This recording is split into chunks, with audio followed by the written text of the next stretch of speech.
Bienvenidos a Hablemos de Weed, un espacio en donde nos sentamos a conversar sobre la contingencia de la nueva industria del cannabis desde la perspectiva más alta posible. Hola amigos, bienvenidos. Estamos en el primer capítulo de Hablemos de Weed con nuestro primer invitado, por un chileno trotamundos que ha tenido la oportunidad de recorrer y conocer gran parte de la industria y la cultura del cannabis según cada lugar, tal cual como Buena Flora pretende poder mostrarles a todos. ¿Qué tal, chicos? ¿Cómo están, chicos y chicas? Buenas vibras aquí presente. Mi nombre es Ignacio Van der Berg.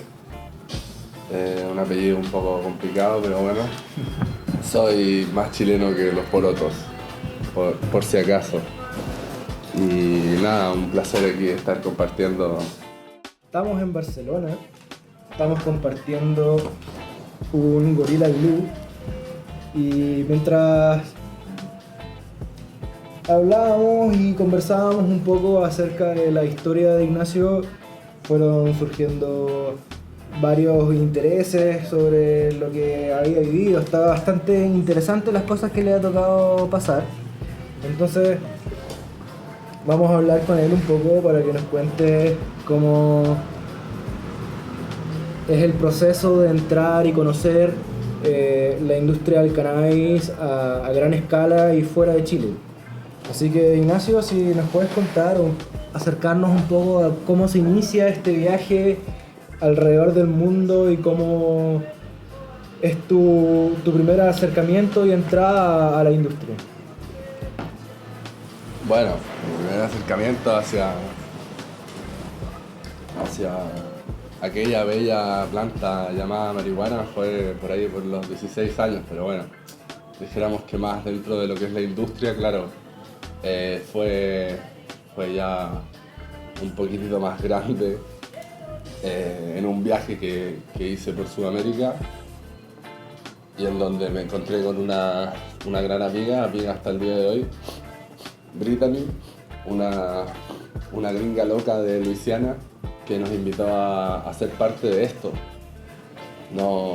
Esto no fue una propuesta, como quien dice, de estricto trabajo.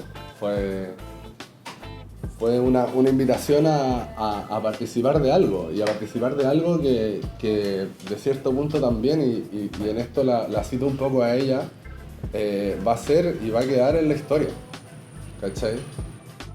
Me recuerdo perfecto de la Brittany diciéndome, nosotros también no en Barcelona, en California, en el norte de California, haber estado ahí en un parque fumándonos uno, y la Brittany diciéndome que we are going to make history. Como esto es... Es la revolución esto no es menor, del claro. siglo XXI más que nada. El cannabis entra como una industria revolucionaria que no tiene límites.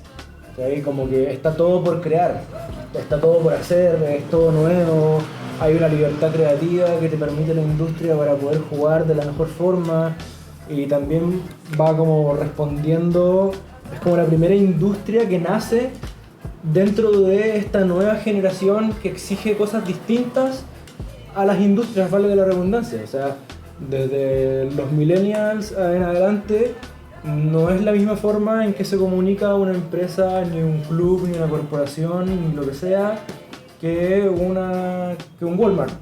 ¿Cachai? Tiene otra conciencia, piensa distinto, entonces es totalmente Hay un interés. llamativo. Hay un interés por la comunidad que está arraigado en las raíces de la weá. Y en eso yo no quiero ser...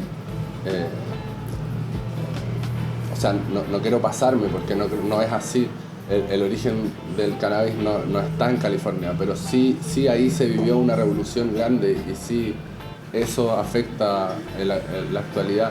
Y no solamente dentro del mundo del cannabis, sino que ha llegado a cruzar fronteras, como lo que hablábamos también ayer, si mal no recuerdo, respecto de, no sé, personajes como Steve Jobs, o dentro de la música, Bob Marley, obviamente, Bob Dylan, no sé. Claro, de una u otra forma, el cannabis o la marihuana entra, como dices tú, a relacionarse con la gente desde una forma cultural también. ¿Cachai? La gente que ha podido vivir el cannabis desde un punto de vista cultural tiene una percepción totalmente distinta de alguien que solo la vive de una forma medicinal o solo recreativa. Por eso, en California el sentido de comunidad era muy grande. Y eso se notaba. Y que viene de toda la época de los 60, ¿no? Y yo creo que es un poco eso lo que trasciende, o sea, lo que propone un poco esta nueva Claro, al generación. final los hippies se pusieron a cultivar sin saber en lo que esto se iba a transformar. Al final. Que lo fueron descubriendo a medida de que empezó a tomar fuerza el consumo en Norteamérica y en el mundo. Exactamente. Oye, y cuéntanos, pues, ¿cómo fueron esos primeros días de recién llegado en la bella California? Bueno, en lo concreto fueron días alucinantes, realmente alucinantes, de una cantidad de información difícil de poder digerir rápidamente. Llegamos hacia la costa del norte de California, en la ruta que llega a Shelter Cove, que es una playa que hay cerca de la zona de Garberville, que es también donde me tocó estar. Y llegamos ahí a vivir en una casa rodante. Fue muy interesante, yo no había tenido la experiencia de haber vivido en una casa rodante antes y realmente fue... Y encima éramos, o sea, primero que nada, y esa era nuestra función letal, y que es letal en este negocio, en esta actividad, es que nosotros estábamos con la casa rodante y al frente nuestro teníamos la reja de la propiedad. Estábamos de cuidadores del lugar. Y en el norte de California creen que era crazy shits happen. Pero como la comunidad, y te lo digo porque la comunidad todavía sobrevive y va a seguir sobreviviendo, a pesar de cosas con las que ya también habíamos comentado, yo tengo como un dulce y agraz con este documental de Netflix. Claro, podríamos contarle a la gente que quizás no, de solo por el nombre no va a contextualizar en dónde estabas trabajando cuando tuviste la oportunidad de estar en California. Puntualmente, hace poco se estrenó un documental en Netflix que se llama Mountain Murder, Montaña Asesina, que relata un poco en algunos parajes de California qué es lo que sucedía en la parte como del cultivo del black market en Estados Unidos. Y justo Ignacio tuvo la oportunidad de vivir en carne propia la realidad de lo que sucede en la montaña asesina, básicamente. Hay cosas que son mitos, hay cosas que son realidad, hay cosas que en la serie están exageradas, hay cosas que se muestran tal cual como son. No sé, o sea, para tratar de relacionarlo con algo, y porque finalmente también somos chilenos, es un poco no sé, como por así decirlo, la idea del trauco, como concepto, como esta supuesta leyenda, ¿no? Pero sí existe, o sea, a mí me tocó, de hecho, específicamente esto se refiere a una montaña, y que es como un loteo, o sea, calza como con un loteo, como con un espacio grande de loteo, en donde hay muchas propiedades y me tocó entrar. Yo no trabajaba directamente ahí, no estaba directamente ahí, pero me tocó entrar a un par de días a ayudar en la propiedad de otro, del hermano de la persona con la que yo trabajaba. Esto tiene unos vínculos familiares muy grandes, yo vi, o sea, jefes míos eran primos, y conocíamos a las familias. Se relacionaban con el círculo más cercano. A ver, yo tenía una relación con el hijo de mi jefe, yo tenía una relación con la hija de mi jefe, yo tenía una relación con la pareja de mi jefe. O sea, esto realmente tiene una escalada que es familiar, o sea, un origen más bien, no una escalada, una raíz que es familiar. O sea, el padre de mi jefe cultivaba, mi jefe cultivaba, el hermano de mi jefe cultivaba.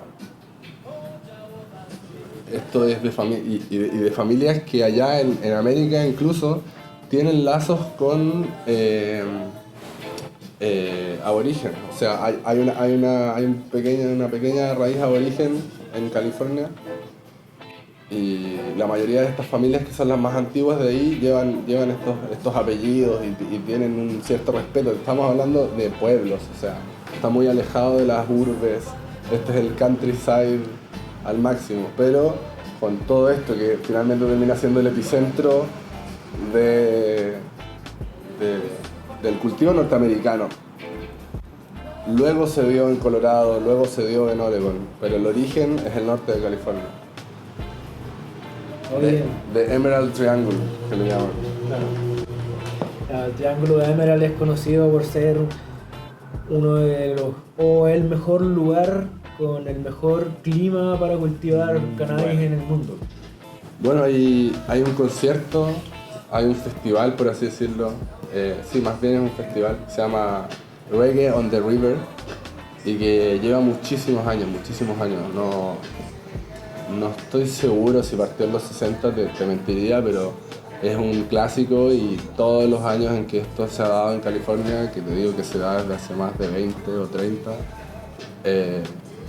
Reggae on the River ha sido como el momento de encuentro de la comunidad, en donde todos participan, una especie de, bueno, perfectamente comparable, ¿cachai? En su diferencia, una especie de Expo Week, una especie de Spannabis, ¿cachai? Pero en el lugar... En la madre. Claro. En una de las madres. Acá yo también me doy cuenta de, por ejemplo, lo fuerte que es el hachís, por ejemplo, que yo no había tenido acercamiento con él. Claro, es un poco lo que conversábamos el otro día, que al final el consumo que podemos ver va a variar según la cultura local. O sea, en España el consumo de cannabis se da de alguna manera, en Ámsterdam vamos a ver otro tipo de consumo, si vamos a Chile es otro consumo, y lo mismo si vamos a Estados Unidos. En cada lugar van a tener un comportamiento distinto en cómo se acercan al cannabis. O en México, o en Colombia. Exacto, en cada lugar va a ser una experiencia. Yo personalmente estoy convencido de que lo que mejor he fumado en mi vida fue lo que fumé en las montañas de la Sierra Nevada de Santa Marta, en Colombia. O sea, y te digo que tuve un viaje muy bizarro con mis viejos, pero lo pasé muy bien. En Jamaica. Estuvimos 2 semanas y también probé la de ahí, y un lujo, pero para mí la que más me ha marcado fue esa. O sea, no es algo de 1, 2, 3 lugares, es de 6, 7, 8 y así, o sea, Uruguay. Exacto. Oye, ¿y cómo fue, volviendo a este triángulo de Emerald y tu casa rodante? Ya estás ahí y llegas a trabajar a esta un farm, un campo de cultivo de cannabis. Un invernadero, un herbolario, no. Y Casi. ¿Y qué llegas a hacer ahí? ¿Cuál es tu labor a realizar en específicamente en la casa rodante? Esto fue una propuesta muy concreta, que es, bueno, además de estar ahí, resguardar de la reja y la seguridad y un par de cosas más. Bueno, dentro de ellas cubrir y descubrir. Esto es con un invernadero que lleva un plástico cobertor para generar el cambio de las 12 horas, que a veces se modifica según los growers. Hay algunos que le dan 8 horas, otros les dan 12, y ahí hay de todo, pero hay que cubrir y descubrir la planta para que el proceso sea óptimo, según como lo hacen ellos.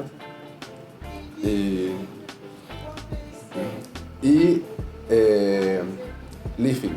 Leafing es una técnica en donde cuando la planta ya está muy cerca de florar, tú le vas cortando, pero sin dañarla, sin tirarla, sino que cariñosamente, como tiene que ser, vas cortando hojas de la planta que están gastando más energía de la que están produciendo, y están tapando hojas más pequeñas que tendrían que tener sol directo para que luego la flor sea mejor y más grande.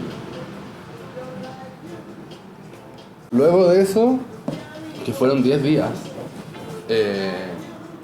uno de los tipos que nos contrató nos dio el contacto de su hermano que estaba trabajando con otro socio, que es un personaje que nosotros desconocíamos, para ir a ayudar allá, porque necesitaban ayuda. Y ahí era una ayuda que era más general, o sea, no estaba especificado qué era lo que íbamos a hacer. Me recuerdo que cuando nos fueron a dejar de la propiedad al pueblo, uno de los jefes, que no era el hermano del otro, nos comentó igual de que este famoso, con el que desconocíamos dentro del mapa, con quien íbamos a trabajar, era una especie de leyenda, de que vivía internado en la montaña, de que nunca bajaba al pueblo. Y bueno, efectivamente el tipo tenía una personalidad muy muy particular, pero es una de las personas más honestas y legales que yo he conocido, por lejos. Y ahí nos tocó hacer de todo. Ahí nos tocó desde la plantita así hasta la plantita así, regar, echar el fertilizante, luego con las plantas gigantes, echar los pesticidas, todo orgánico, todo con una jardinería de punta, especialista en el producto, con estándares bastante buenos, pero claro que cuando te vas a la gran escala, Dentro de lo grande que puede haber sido el lugar donde estaban en el cultivo, seguía siendo relativamente pequeño dentro de la gran industria que se está metiendo en el cannabis y con las exigencias que tiene, sobre todo en California. puta, se me fue la olla.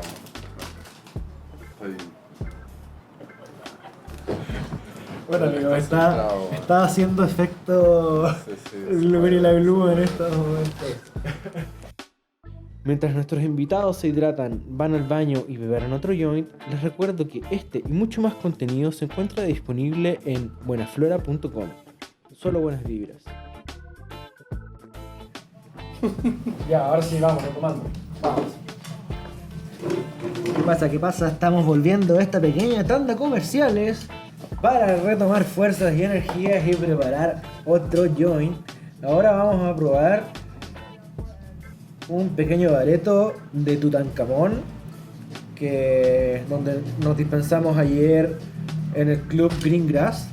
Está pero finísima. Y recién estábamos fumando cosecha del 2004. Gorilla Glue. Cosecha del 2004. Gran reserva. De los amigos de HQ.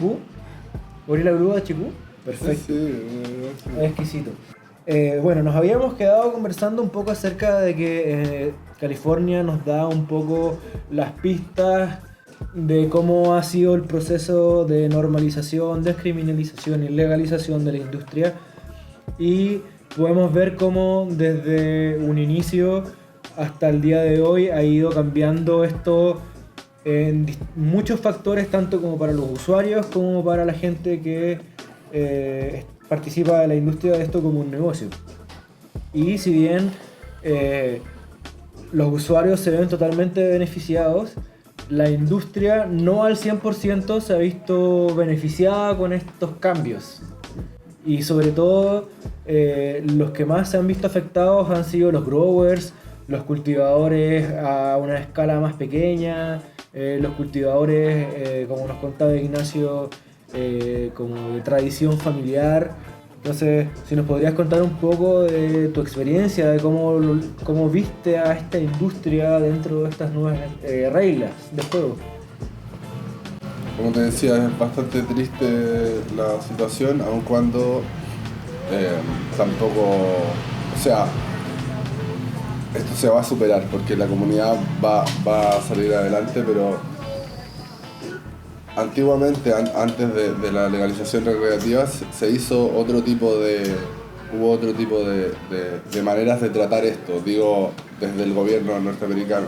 En su época sí se hicieron grandes decomisos, se quemó mucha marihuana, se metió gente presa, se cortaron muchas plantas.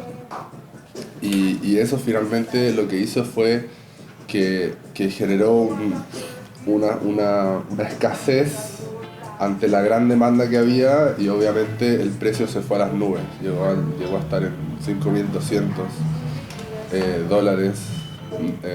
la pound. Y eso vendría equivaliendo a, en la pound, más o menos es medio kilo. Medio kilo. 498 gramos, algo ¿Cuántos así. dólares? ¿$5.000? $5.200 en su como época. Esto estamos hablando 3 millones de pesos el medio estamos kilo. hablando, claro, esto estamos hablando de hace 5 años atrás. O sea, yo llegué acá hace 3. O sea, acá no, acá estamos en Barcelona, pero yo llegué a este mundo llamado norte de California hace 3. Y esto fue antes de que yo llegara, incluso para cuando yo llegué el precio andaba entre 1.200 y 1.500. Y ahora el último año el precio ya anda del orden de 800 o 600. Y esto es porque con esta nueva regla, con esta nueva regulación, finalmente, como se dieron cuenta de que no lo pueden prohibir, lo que terminan haciendo es limitarlo al máximo. Mi jefe me decía y me hacía ver las cosas que, como él las veía, de cómo a un productor de tomate no lo regulan tanto como regulan, como es o como nació esta regulación recreativa en California, lo cual claramente hunde a los pequeños y a los medianos familiares y a todo este mundo que es un mundo familiar, que tiene un poco incluso que ver con lo que decía hoy David en HQ. O sea, esto es un estilo de vida, esto no es solamente cultivar, cosechar y vender. O sea, acá no es que 2 más 2 son 4, no, acá hay una propuesta, hay una comunidad, hay un respaldo. Pero esta ley, al menos como parece ser, ha generado mucho conflicto, o sea, ha limitado mucho al mercado y obviamente que el primer reflejo de eso es que el precio cae prácticamente al suelo y que además ellos tienen que, a través de la vía legal, comenzar a pagar unos impuestos y una cantidad de extras que no les da, o sea, no les da. Hay tipos que están cerrando y que se trabajan de la noche a la mañana y no están cerrando porque estén haciendo mal, porque ellos estén haciendo algo mal, sino porque tomaron la decisión de ir por la legalización y actualmente se están hundiendo. Incluso el mercado negro, por otro lado, como que tiene todavía su revancha, por así decirlo. O sea, de una u otra forma, esta legalización en California, estas nuevas normas han sido creadas básicamente para regular esta industria como el retail, básicamente. O sea, correcto. Generando que el producto en sí, su elaboración, su cultivo, sea prácticamente un commodity, o sea, que no sea valorado como tal y que el que se mete en la industria y quiere como formar un negocio, mejor métete a generar un producto. O sea, no te dediques al cultivo porque está ahí lleno de trabas, mejor deja que el resto cultive, las mega industrias que hagan lo que quieran, que controlen los cultivos según lo que ellos estén dispuestos a entregar y acátate a eso, ¿no? Le quita toda la esencia, le quita take all the fun out. Y de ahí es donde podemos tomar la importancia de el proceso que se está viviendo en Chile de esta ley que pretende normar el autocultivo con receta médica como el certificado suficiente para permitirte ante la ley poder cultivar tu medicina de forma segura y sin limitaciones. Al final, en Estados Unidos lo que está pasando es que la gente dejó de cultivar, ya no cultivas en tu casa y simplemente vas a un club, a un dispensario, a un shop y te compras el producto listo, envasado, como en un supermercado. Claro. Nadie cultiva sus manzanas, nadie cultiva sus plátanos, nadie hace sus vinos. Entonces prácticamente la industria llevó al cannabis a lo mismo. Y a nadie va a pensar mucho en cultivar y simplemente vas a ir a comprar y el resto va a ser romanticismo puro, básicamente. Me dejaste sin palabras. Bueno, y eso. La intención de esta conversación es poder comunicar y mostrar y que la gente entienda y los usuarios entiendan cómo está siendo este proceso de regularización a nivel mundial, lo bueno, lo malo, lo bonito, lo feo, los beneficios, los pros y los contras. Y estas conversaciones nos van a acercar de forma directa con las experiencias de los amigos que han podido conocer y recorrer para contarnos a todos la información necesaria para que todos tengamos un consumo responsable, seguro, entendamos bien qué es lo que está pasando con el cannabis, según cada lugar, según qué está pasando en Chile, qué está pasando en California, qué puede estar pasando en Oregon, en Barcelona, en Uruguay, en Perú. En cada lugar hay una realidad distinta, pero todos vamos remando, ojalá, hacia un mismo lugar. Y aquí en Buena Flora es donde esperamos que todos nos podamos encontrar y comunicar. En Marruecos, en la India también. Yo creo que hay mucho por hacer y esto claramente va para arriba. Lo que pasa es que obviamente hay conflicto, pero del conflicto han salido las mejores cosas que los libros de historia nos pueden contar. Por lo tanto, me parece que vamos por buen camino y vamos con buenas vibras, totalmente. Yo creo que eso es clave porque eso también marca un poco a la generación.